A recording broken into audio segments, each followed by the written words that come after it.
મારી છોકરી બુદ્ધિ તો દોડાઈ હતી શેઠને લઈને જોતો કે એકલો હીરા ટ્રાન્સફર કરી નાખું અને લાખ રૂપિયા લઈ લઉં પણ મારો બેટો પોલીસ વાળા ધોખા મેળ્યો તો આ 6 મહિના જીવીએ મળી જઈએ એના કરતી કડવાને લઈ જાઉં ને તો અડધા 50% ધોખા ખાવા થાય એમ તો મારા પર પંજરી પડી જાય તો પટાઈ દી લોસડો બાંધ દી મૂછેલો કારણ હું આ તો પોલીસ ભાઈ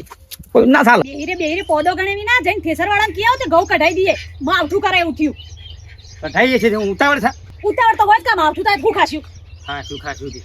બસ 5 મિનિટ બેઠા એમાં તો દેખા નજરે સરે નજરે ચડે બેઠા કરો હું તે તમે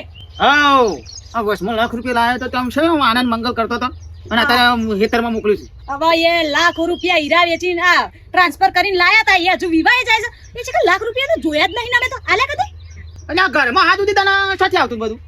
ઘરમાં વાપરે નહીં ખોટું બોલશે નહીં છે કે ચો મેલીને હું કર્યું કોઈ હિસાબ જ નહીં ઘરમાં તાર માનો લગન હતો ને તે મંડપમાં બધો ખર્ચો કઈ નાખ્યો બસ બોલવાનું તો બાપ જ નહીં ઘરમાં વાપરે તને હું થેસર વાળાને કી આવતો જાઉં છું હમણાં હા ખાને બે હું ખાવાનું કર પછી ખાઈ દઉં છું બસ એ જ કરો તમે તમાર હું પૂછીને તરશે આખો દાવ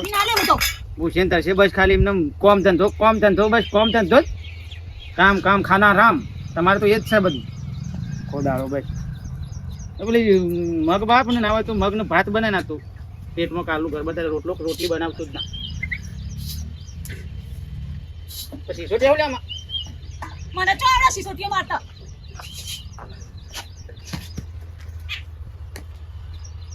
હાને વાંચે તું એ વળી તો કાઈ ક્યાં